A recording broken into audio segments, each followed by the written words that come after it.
নমস্কার, ওঙ্কার বাংলার পর্দায় আপনাদের স্বাগত। সঙ্গে আমি সুপর্ণা। আসছি বিস্তারিত খবরে। হাওড়া জেলায় অবস্থিত গ্রামটির নাম শশাটি। গ্রামের পশ্চিম প্রান্ত দিয়ে বয়ে চলেছে রূপনারায়ণ নদ। এই গ্রামের মানুষের জীবিকা বলতে মাছ ধরা আর কৃষিকাজ। অনেক পরিযায়ী শ্রমিকও আছেন, আবার কেউ কেউ ইটভাটায় কাজও করেন।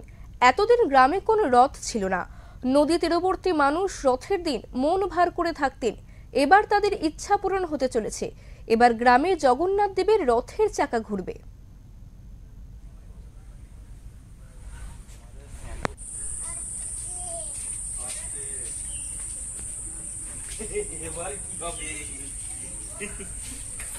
এবার কি হবে বল, মুখটা এরকম ওই রকম করিয়া উচিত নয়। পাঠিয়ে দিয়েছি তো, রেজিস্ট্রি নাম্বার আর প্যান নাম্বারটা হবে না।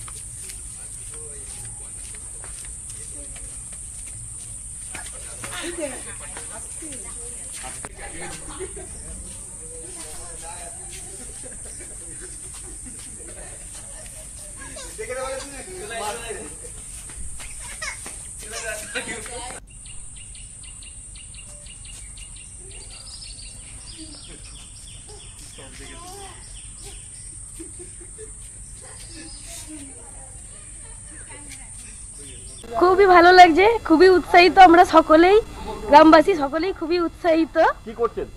আমরা সকলে মিলে বিভিন্ন রকম ভাবে সহযোগিতা করছি সকলের সঙ্গে, যাতে ভালোভাবে রথটা সুসম্পন্ন হয়। শুনলাম নাকি চাঁদা তুলছেন?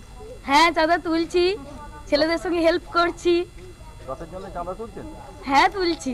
এবছর কিরকম আনন্দ হবে ভাবছেন? খুবই আনন্দ হবে, প্রথম বছর খুবই আনন্দ হবে। বেহালার এক ভদ্র মহিলার ছিল, ওনার বয়স হয়ে যাওয়ার জন্য উনি রথটা আমাদেরকে দান করেছেন। আমরা সোসাইটিতে এনেছি, রথটা পুজো করব এবং রথটা উপলক্ষে আমরা 9 দিন মেলার ব্যবস্থা করেছি সোসাইটি আদর্শ সংঘের মাঠে। রথের দেবতা কে থাকে? জগন্নাথ, বলরাম, সুভদ্রা। রথের মাসির বাড়ি একটা ফ্যাক্টর থাকে, কোথায় হচ্ছে? মাসির বাড়ি আমাদের স্থানীয় ইটভাটা কিশোরবাবুর ভাটাতে কিশোর ঘোষ উনি ব্যবস্থা করেছেন মাসির বাড়ির, এবং জগন্নাথ, বলরাম, সুভদ্রার দায়িত্ব উনি নিয়েছেন।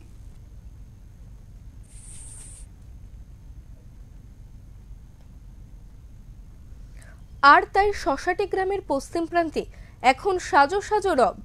8 থেকে 80 ভাসছে রথের আবেগে। মহিলারা 9 দিনের অনুষ্ঠানের জন্য পালা করে চাঁদা তুলছেন। এবছর প্রথম রথ ঘুরবে গ্রামে, কিন্তু কিভাবে রথের স্বপ্ন পূরণ হলো?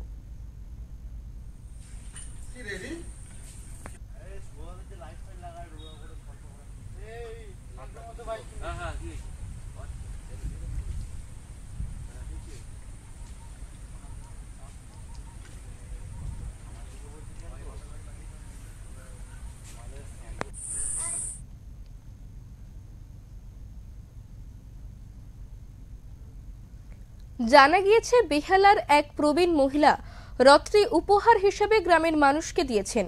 শশাটি আদর্শ সংঘের মাঠে চলছে প্যান্ডেল তৈরির কাজ। এখানেই থাকবে রথ। রথের রীতি মেনে জগন্নাথ দেবের মাসির বাড়ি কোথায় হবে, এই প্রশ্নের উত্তর খুঁজতে গিয়ে জানা গেল এক চমকপ্রদ তথ্য। বহতা রূপনারায়ণ নদের তীরে একটি ইটভাটাই হবে জগন্নাথ, বলরাম, সুভদ্রাদের মাসির বাড়ি। কদম গাছের তলায় সেখানে অস্থায়ী মন্দির তৈরি করে 9 দিন রাখা হবে জগন্নাথ দেবকে।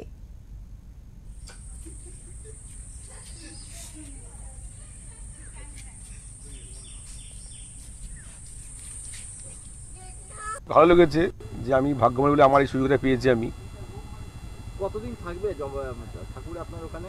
9 দিন থাকবে, 9 দিন 10 দিন, এর আগেও অসুবিধা নেই। যেহেতু সুযোগ পেয়েছি, প্রতিদিন পুজো করবে? অবশ্যই পুজো করতে হবে।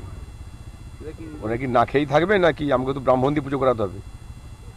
আমি ভালো মন্দ খাবো, আমার গোপাল কিছু না খেয়ে বসে থাকবে বড় গাছের তোলা, এটা কেমন ধরনের তার লোক আমি? মানে আপনার ইটভাটায় গোপাল আসছে, তাই তো? হ্যাঁ। গোপাল তাহলে আপনার ইটভাটায় আপনার শ্রমিকদের সঙ্গে খেলবে? না, খেলবে নি, ওরা একটা আলাদা ঘর করেছি যাতে উনি নিবৃত্ত থাকে, ওনাকে বিরক্ত করে। নতুন লোক যাচ্ছে তো নতুন জায়গাতে।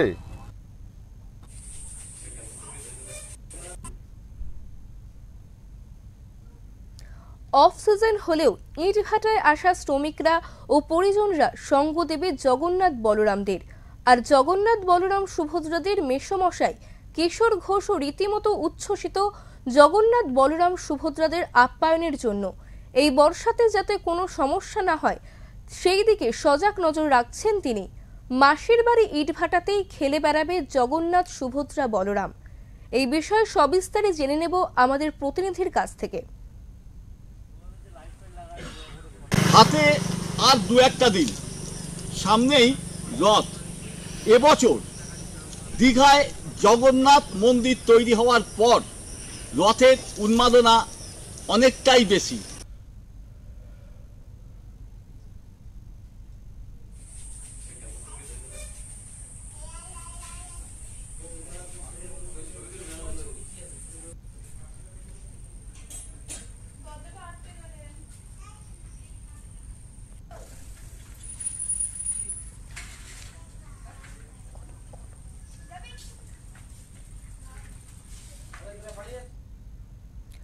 হাওড়া থেকে মনোজ চক্রবর্তীর রিপোর্ট, ওঙ্কার বাংলা।